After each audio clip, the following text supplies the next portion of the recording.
Good day to all.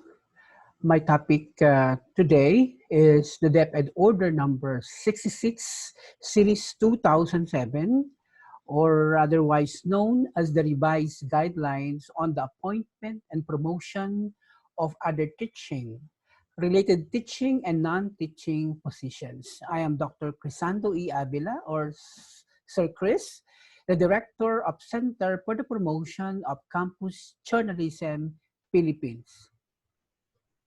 For the objectives of these presentations are to appreciate the division order or the department order number 66 series 2007 for career progress.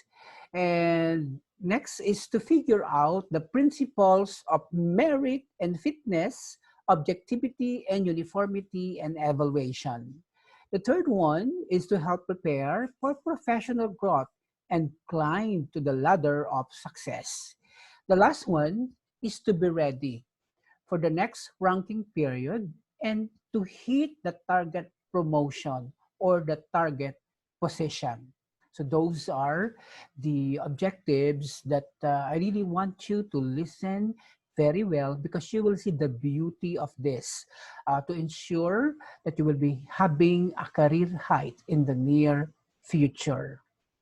Now, this department order number 66 series 2007 was signed as memorandum or as an order by the former Secretary Chesley A. Lapus. This is during his term, of course.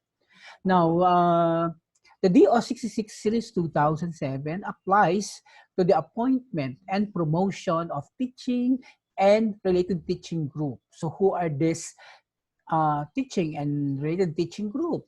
So the teacher 1 and 2, the teacher 2 and 3, education supervisor 1, 2, and 3, the chief education supervisor, educational program specialist 1 and 2, the senior education program specialist, the chief education program specialist, guidance counselor, guidance coordinators, and other teaching and related teaching positions indicated in the Magna Carta for public school teachers, except school heads, principals, and head teachers, and all non-teaching group.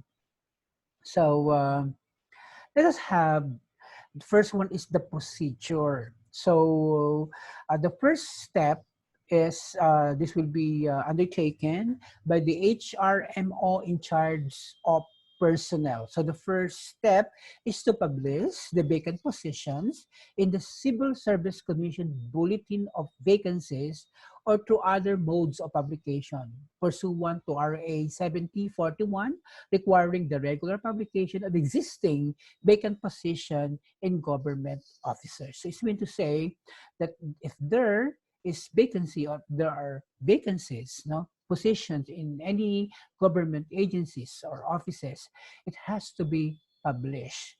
So this time, not only it is not only being published in the bulletin board, but it is being published in the internet. Okay, so the second one is the HRO in charge of personnel. The third step is to list applicants for the vacant position, both from inside and outside of DepEd offices, schools. So they may consider applicants from outside or from inside the DepEd. Number 4, to conduct preliminary evaluation of the qualification of all applicants and to require original candidates, appointees to undergo psychological tests done by accredited institution or as may be necessary. Number 5 is to prepare selection lineup which shall reflect the qualifications of candidates. Post in 3 conspicuous places in DepEd offices, schools for at least 15 calendar days. The date of posting shall be indicated in the notice. So there is actually 15 days grace period for the applicants to submit their application. Now, number 7 is to notify all applicants for the outcome of the preliminary evaluation and to submit the selection lineup to the PSBC for deliberation and bank. Okay. Now, under the HRMO in charge of personnel, the ninth step is to evaluate and the qualification of those listed in the selection lineup and bank, and make a systematic assessment of the qualifications and competence of candidates for appointment to the vacant position.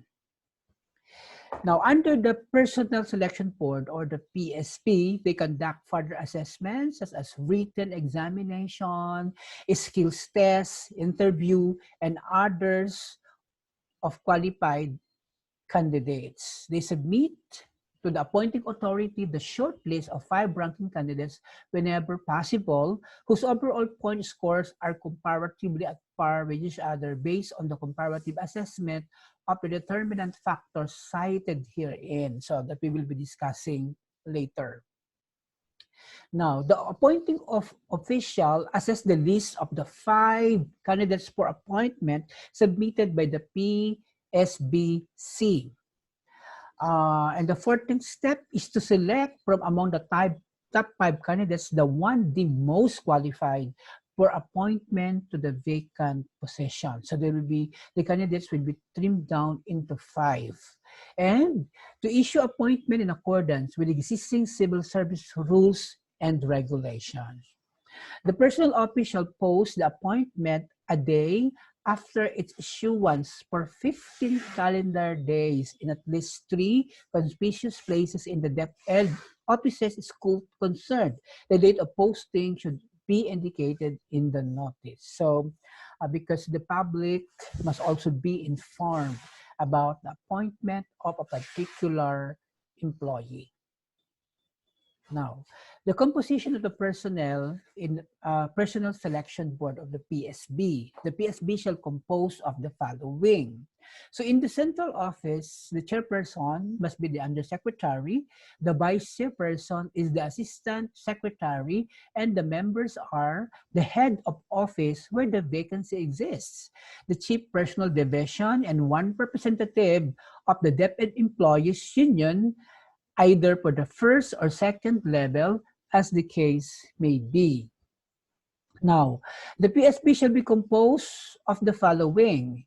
And in the regional office, the chairperson is the assistant regional director, and the members are the chief of the division unit where the vacancy exists, the chief of the administrative division, the chief administrative officer 5, 1 representative of the DepEd Employees Union, either for the first or second level, as the case may be. Now, in the division level, the chairperson must be the assistant schools division superintendent, and the members are head of the school where the vacancy exists, the administrative officer 5, administrative officer 2, the president of the division DepEd Employees Union, non-teaching association or faculty association, or as the case may be. Now, the PSB shall be composed of the following for the school level. In the central elementary schools and non-central elementary schools, the chairperson must be the principal or the school head, and there must have 4 members from among the grade level chairpersons. Now, for the elementary schools with no school head, the schools division superintendent shall identify the committee of 5 to take care of the entire group of schools of this type. Contiguous or proximate schools shall be clustered to complete the group of 5.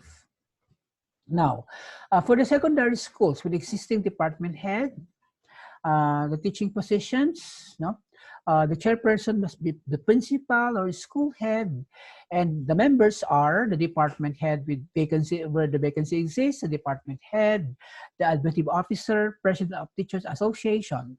Now, for the secondary schools with no existing department heads, so the members or the school head shall designate the members of the committee from among the faculty on the basis of qualification and demonstrated creditable competence.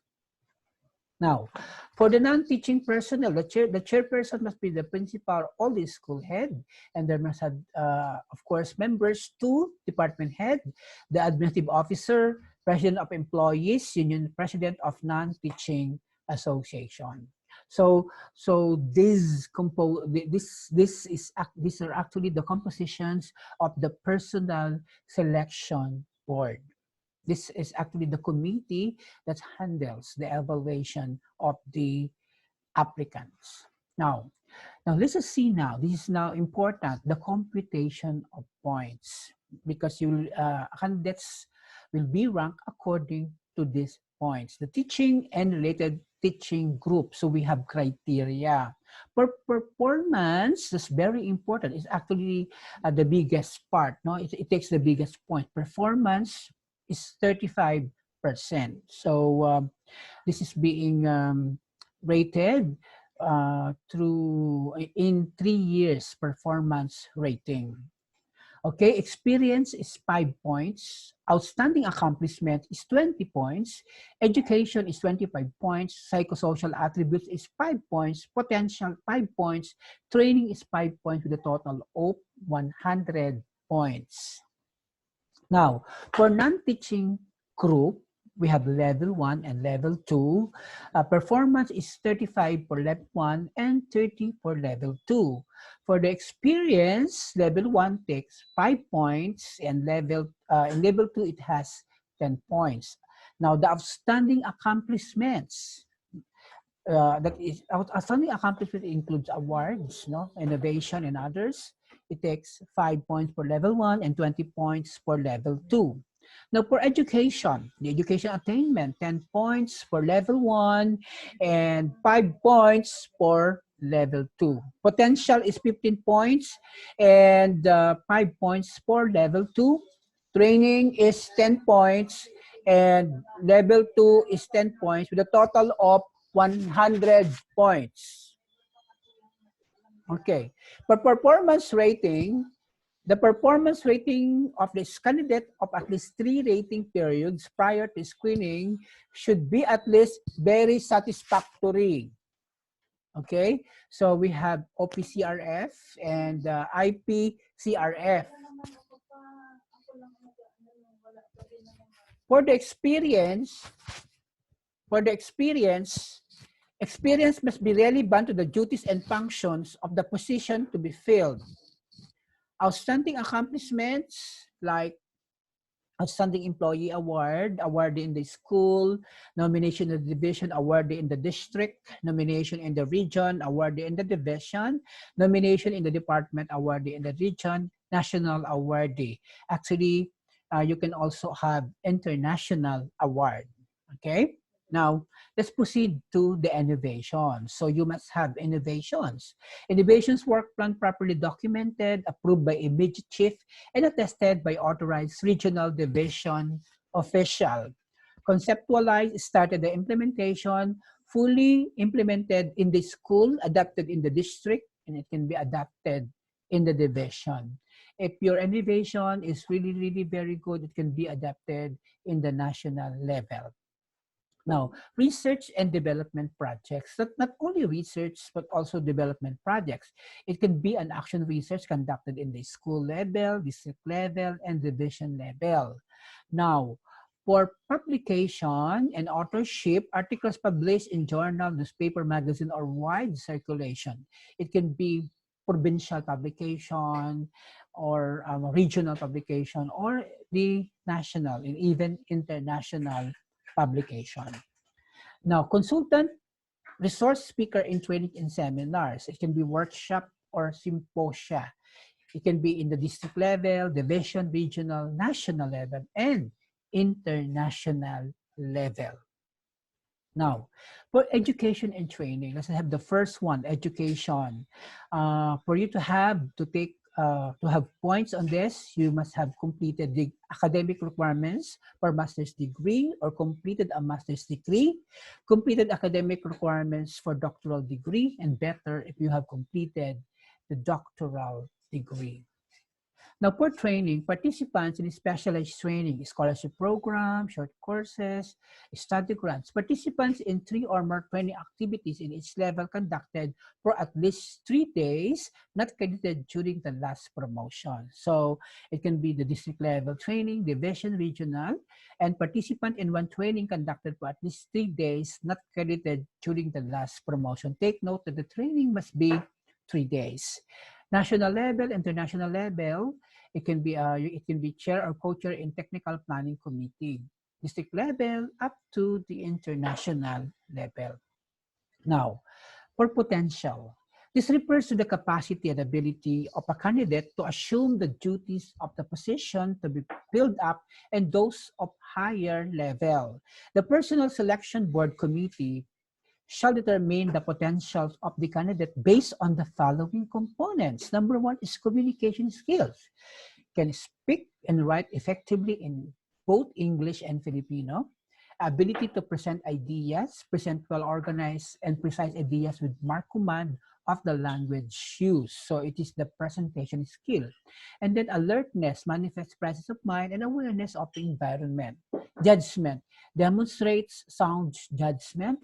Leadership ability, influences others to do the task for him. Now, let's proceed to the letter F, which is the psychosocial attributes and personality trait. This factor includes human relations, stress tolerance, and decisiveness, which would indicate the capability of the candidate to be assets to the entire service system and utilize his or her talents and expertise to the maximum. Letter A, we have human relations, adjust to the variety of personalities, ranks, and informal groups present in the organization. Internalizes work changes with ease and vigor, accepts constructive criticisms objectively, whether from his subordinate peers or superiors, observes proper decorum in relating with superiors and peers, takes the initiative to organize work groups, adapt procedures and standard in his own level. So we have the decisiveness, thinks logically and acts accordingly, considers alternatives and recommends solution when faced with problem situation, gives convincing recommendation and suggestions, acts quickly and makes the best decision possible, and exercises flexibility. Now, for the letter C, we have stress tolerance. It exercises high degree of tolerance for tension resulting from increasing volume of work, organizational change, environmental conflicts, etc. Uses coping mechanisms to handle creatively tensions resulting from one's work, controls negative manifestation of emotions, performs satisfactorily his duties and function in a tension-laden situation, and channels negative emotions to positive and constructive endeavors. So since we have discussed the provisions of this department order, we are now ready to prepare your supporting documents for evaluation. Okay, so first thing that you have to do is to prepare a very comprehensive curriculum vitae, because this will serve as your guide to you in the preparation of your documents, and the content of your curriculum vitae must be congruent to the content of your rating sheet. Okay, so I will show you sample. Okay, so this is how you're going to organize your documents, supporting documents for application, for example, to education program supervisor, and indicate your name. So that will be the cover of your document. Okay. So, and you have to do self-assessment. Okay. So, this is how first the first I have here okay, so I supposed to have the page 1, no, but this is let me proceed to page 2 already. So it has something to do with the first part, of course, is you must have that performance, your performance rating. Your performance rating must be, almost it can be or 4.5. So it should be like in 3 consecutive years. Now, for the trainings, it must be arranged this way, from international, regional, provincial, and the campus. Okay, it's actually awards that I am showing you now. Now, this number 3, you can see their innovations. So you have to list down all innovations, okay? And your innovation must be you're going to attach this is certified by the DepEd. Now, letter C, we have research and development projects. So you have to enumerate all your researches, okay? Now, also the publication authorship, you have to put there from the international, national, and provincial level. Okay, so you have to really specify and to enumerate all of your publication. And under letter E, consultant, resource speaker in training, seminar, workshop, symposium, you have to arrange them, from international, national, going to regional, division, district level. Okay, so this way I have there, you can see there, we have international, national, regional, division level. So to facilitate easy, easy rating to the raters. Okay, next we have the other regional and division, then education and training. So if you have education, if you have doctoral degree, you have to indicate there doctor, masters, the bachelors, and other studies. Then for training, of course, you must have that international. Okay, going to national training. Okay, and we have the fifth and the sixth is potential. It will be determined during your interview and written assessment examination. Then for psychological attributes and personality traits will be observed by the raters, and you have to target at least 90 and above. Okay, so get hired, conform with Department Order number 66 now. Okay, so thank you all for listening. Okay, this ends my lecture. Thank you so much for listening. Okay, so again, thank you so much for listening, and good luck to all of you.